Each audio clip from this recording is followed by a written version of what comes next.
Tropical Storm Erika anniversary to be observed. OECS granted over $5 million to eliminate HIV, AIDS and TB, and asset management system for infrastructure under development. Thank you for joining us on another edition of National Focus. I'm Kimani. And I'm Mervin Matthews. Stay with us for details of these and other stories after this. Think water, think life. Water refreshes, restores, cleans, and enhances growth. Potable water is a benchmark for development. DOWASCO is serious about its mandate to ensure easy access to potable water island-wide and provide sewage services for a cleaner environment. DOWASCO is your water and sewage company. Thanks for staying with us. The government of Dominica has declared Saturday, August 27th and Sunday, August 28th as National Days of Prayer and Thanksgiving to mark the first anniversary of the passing of Tropical Storm Erika. As a lead-in to the 2 National Days of Prayer and Thanksgiving, Honorable Prime Minister Dr. Roosevelt Skerrit will deliver an address to the nation on Friday, August 26th. 1 year after the deadliest natural disaster since Hurricane David in 1979. On August 27, 2015, Tropical Storm Erika drowned Dominica in 17.83 inches of rain, triggering flooding and mudslides that left 31 people dead, thousands more displaced, and causing over $1 billion in damage. The Ministry of Public Works, with the technical assistance of the World Bank and the Global Facility for Disaster Risk and Recovery, has begun the first phase in developing a risk-based asset management system for Dominica.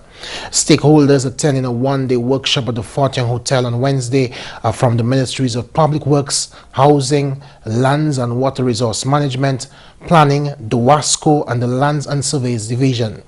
Disaster Risk Management Specialist with the World Bank, who has been in Dominica since Tropical Storm Erika, Johannes Kesete, told GIS News in an interview that the idea is to collect data on the condition of Dominica's assets, which are the roads and bridges.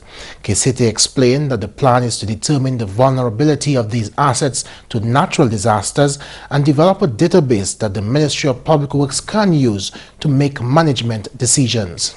This workshop is to launch that work with the Ministry of Works, to get input from other ministries on how they can contribute to the development of this asset management system, and also to understand the gaps that exist within the Ministry of Public Works so that the functionality of this tool and system can be developed. So we're hoping that the whole product would be finished in about a year time, and we will continuously be engaging with the Ministry of Works and as well as other agencies that have their own assets and might want to learn from the process that we're going through with the Ministry of Works and adapt some of the methodology that will be developed for their own planning and maintenance processes. Kesete told GIS News that the plan is to introduce the concept of a risk-based system by discussing examples from both developed and emerging countries and adopting best practices. We have a series of discussion and questionnaires that we have prepared in order to understand the gaps that exist. In the coming 3 months would be to define the functionality of this asset management system. So we have a consultant, a senior asset management specialist who has over 15 years of experience developing these functionalities for other countries. He and our team will be closely working with the Ministry of Works to define the functionality. So this will require a lot of working together, a lot of meetings, a lot of trips here to understand how the ministry functions. And we're hoping that after 3 months we would hire a small team of engineers to actually conduct the condition assessment of the roads and bridges. And we're hoping that by the end of the year or early next year, these engineers would actually start the data collection. And we're hoping in about 8 or to 9 months the tool would be developed. The OECS Commission has received grant funding from the Global Fund towards the elimination of HIV, AIDS and tuberculosis in the region. As part of a mission to determine Dominica's readiness to implement the grant, the OECS Commission conducted a two-day meeting here this week. This meeting comes as part of the OECS multi-country strategic response towards elimination of these diseases in the OECS region. The Commission has set a target to eliminate TB by the year 2050 and HIV/AIDS by the year 2030. The OECS HIV/AIDS project unit has received a grant of $5.23 million over a 3-year span to this end. Of this sum, Dominica will receive $103,000 for in-country activities. HAPU project coordinator is Dr. James and Catherine. The aim of the project really is based on setting us on a path to eliminate HIV by 2030 and to eliminate TB by 2050. My view, and I'm sorry for saying that, Madam Chair, is that we will have accomplished these targets well before that. Based on the trajectory we're on, I have confidence that we'll be able to do that. For example, tuberculosis, most of you will say, well, why are we talking about it? It is something which is really, you get few cases, no more than 10 a year, let us say in Dominica. In fact, we've had no more than 26 in the last, on an annual basis in the last 2 years. But look at what's happening with the demographic. Whilst we are a low incident TB country, we are seeing developments taking place in our region where people are coming from high incident countries like Asian countries, and they are coming here. So the whole idea is that we have to be prepared. He says the risk for HIV in the OECS region continues to increase as the region opens to trade and new investments. Dr. St. Catherine is, however, pleased with the work which the Commission has done to reduce the transmission of HIV/AIDS over the years and is optimistic as the region looks forward to achieving the goal of elimination. Is that we want to reduce the incidence during the course between now and 2030. We want to reduce the incidence so that we are able to reach that particular elimination target. And to pursue that, we are doing something which is called a 90-90-90 strategy. As part of the meetings, Dr. St. Catherine held a press conference on Tuesday and challenged the media to assist with the dissemination of information to implement the 90-90-90. He explained that by 2020, 90% of all people living with HIV will know their status. By 2020, 90% of all people diagnosed with HIV will receive sustained antiretroviral therapy, and by 2020, 90% of all people receiving antiretroviral therapy will have viral suppression. He believes this takes a balanced approach that will require the active participation of all sectors of society. Dominica has recorded 444 cases of HIV/AIDS from 1987 to 2015. 159 of these cases have passed, and over 90 infected people are currently receiving health care. Over 70% of all these figures are male. The local CXC registrar has indicated that there is a vast improvement in the number of candidates writing the Caribbean Advanced Proficiency Exam CAPE, and the pass rates have also improved. This year, 136 students from Dominica sat the exams in 30 subject areas. CXC local registrar Chandler Hyacinth gave a report in that regard. 386 candidate entries and seating. Overall for CAPE, there was a 77% pass rate. That is an improvement over 2015, where we had a 74% pass rate. She highlighted some students who sat the exams. For CAPE this year, I need to mention Cahill Charles, who topped the results this year in obtaining ones in most of his units that he sat. 1,715 candidates sat the Caribbean Certificate of Secondary Level Competence of the CCSLC exam in 6 subject areas. 27% of students received a master's rating, 52% a competent rating, and 20% received a developing competence rating. Hyacinth gave further details. These 2 subjects which are of importance are math and English, because most of our students write math and English. And the results indicate, and it's an exam that is done mainly at 3rd form level, The results indicate 19% of our students are developing competence in English language, 30% of our students are mastering the concepts they have to master at third form level, and 50% of them are deemed competent. In mathematics, 26% are developing competence, 22% are mastering, and 51% are at competent level. Overall, our schools have performed exceedingly well. The CXC local registrar gave kudos to the institutions who worked with the students and candidates to obtain those results. You're watching National Focus. More when we return. Introducing the Government of Dominica Internal Directory mobile app, available for download from the Google Play Store, One Mobile Market, and the Government of Dominica's website. Access to all ministries and sub-departments' phone, email and office addresses and websites. Simply select a ministry and the sub-department. You can dial directly from the app or save the numbers to your phone contacts. It's convenience at your fingertips. Is my passport ready for pickup? Good. It really works. Download the Government of Dominica Internal Directory mobile app today. Welcome back. The Honourable Member of Parliament for the Peebush constituency, which includes Calibishi, Roslyn Paul, has fully endorsed the community policing initiative that was launched in Calibishi last week. While addressing the event, Honourable Paul affirmed the importance of community policing.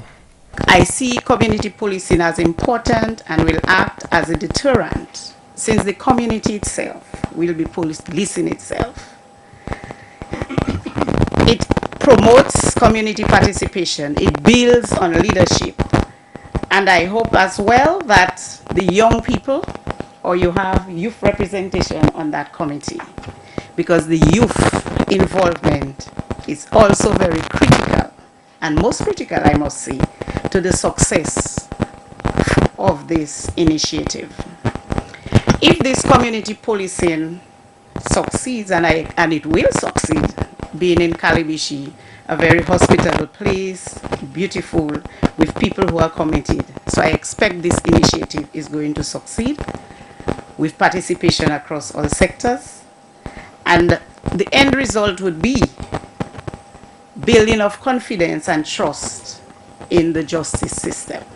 Honourable Paul is also of the view that this initiative will encourage unity among civil society. Community policing as well, I expect, would allow for greater unity and to strengthen community-based organization for their involvement, build their capacity, because I would expect there's training to be had. Training would be part of this, sensitization and awareness to ensure total community buy-in in this initiative. The Honourable MP made an appeal to all residents to actively play their part in the community policing initiative to ensure its success. I see a role for the village council, a role for the various youth groups, the tourism groups in the community, the hotel and guest house owners, the farmers, the Golden Age, a very active group in this community who have set a good foundation for us.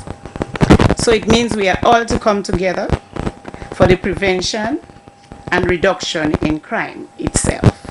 President of the Dominica Nurses Association, Deborah Philip Roach, believes that in order for nurses to provide optimal care to patients, they must be cared for and treated with the respect they deserve. On Monday, the Dominica Association of Nurses held an award ceremony to honor a deserving nurse for her excellence in service. The DNA president at that ceremony called on nurses to play a role in improving their work environment in order to achieve their goal of an excellent healthcare system. The International Council of Nurses sums the significance of the nurse as an educated nurse workforce plus good working environment equals high quality care. I call on all nurses today to play our part of this equation as the authorities perform theirs. And it is so as to achieve our goal of excellent nursing care. As the association celebrates 59 years of existence this week, the first ever Elaine Pringle Nurse of the Biennium Award was presented to acting ward sister Jessica Coffey David. The DNA president called the nurses resilient professionals, but reminded them that honor cannot be achieved without excellence in nursing care. She encouraged nurses to be caring at heart. As we encourage all nurses to aspire towards excellence and to be a caring nurse at heart, let me end with two quotes from Cherry and Jacob 2008. Staff members who feel their managers sincerely care about them and the work they do are able to pass that feeling of caring onto their patients and customers, end of quote. The second quote, staff members who feel that their work is valued and that they are respected and cared about as individuals are able to further contribute to a positive, caring environment in which to provide excellent patient care. The president of the National Youth Council, Senator Josiah Benoit, wants Dominica's youth to recognize the importance of their voice, especially when it deals with youth-related matters. He was addressing the official launch of the Dominica National Youth Policy Review last week. The policy will outline the rules, the rights and the responsibilities of our young persons as we chat forward along our path to development. So we need to ensure that every young person understands their role, not just as a student or not just as a young person entering the labor force, but as a model citizen, recognizing that the shaping of the minds of our youth is as critical as it is to develop our tourism industry. Because believe it or not, the minds of our youth are this country's greatest asset. Okay, therein lies the ideas that will change the economy for the better. Therein lies the ideas that will bring new economic opportunities to Dominica and create new horizons for us as a nation. Dominicans can now breathe a sigh of relief following the passage of a large area of disorganized showers and thunderstorms associated with the tropical wave. According to a release from the Office of Disaster Management on Wednesday, the system went through last night, dumping some rains on the islands north of Dominica. An Air Force reconnaissance aircraft currently investigating the broad low-pressure area and the tropical wave near the northern Leeward Islands has found winds at tropical storm force in a few squalls near the northernmost Leeward Islands. The system could become a tropical depression or tropical storm at any time during the next few days while it moves west-northwestward at about 15 miles per hour. The Office of Disaster Management reminds residents that we are now in the peak period of the hurricane season and they should always be ready to take action when advised to do so. Residents are also advised to monitor the movements of Tropical Storm Gaston, which is still in the mid-Atlantic region. It is not likely that this system will threaten Dominica. However, if the situation changes, the public will be notified promptly. Before we leave, an announcement from the Ministry of Education and Human Resource Development. The Embassy of the Government of Mexico is advising of a call for scholarships and scholarships for special programs for 2017 in the following areas: specialization, postgraduate studies, doctorate degree, graduate research, postdoctoral research and research degrees. Interested persons may visit our website's announcement page at www.news.gov.dm. Also take note of this announcement from the Dominica Solid Waste Management Corporation. The public is advised to note that the Funkole Sanitary Landfill is opened from Monday to Saturday from 7 a.m. to 6:30 p.m. The landfill is closed on Sundays and public holidays. Please be guided accordingly. Coming up next, today's tip. Losing someone or something you love or care deeply about is very painful. You may experience all kinds of difficult emotions, and it may feel like the pain and sadness you're experiencing will never let up. These are normal reactions to a significant loss. But while there is no right or wrong way to grieve, there are healthy ways to cope with the pain that in time can renew you and permit you to move on. Here is one tip. Get support. The single most important factor in healing from loss is having the support of other people. Even if you aren't comfortable talking about your feelings under normal circumstances, it's important to express them when you're grieving. Sharing your loss makes the burden of grief easier to carry. Wherever the support comes from, accept it and do not grieve alone. Connecting to others will help you heal. And that's all for this edition of National Focus. We always welcome your suggestions and comments. Drop us an email at gis@dominica.gov.dm or visit our website news.gov.dm. Like our Facebook page, facebook.com/GIS News Dominica, and follow us on Twitter at GIS Dominica. You can also catch up on past National Focus newscasts on our GIS Dominica YouTube channel. Live streaming is now available also on our YouTube channel 24 hours a day. From all of us here on the GIS News production team, I'm Mervin Matthew. And I'm Kimani Serja. Thanks for watching and join us again next time on National Focus.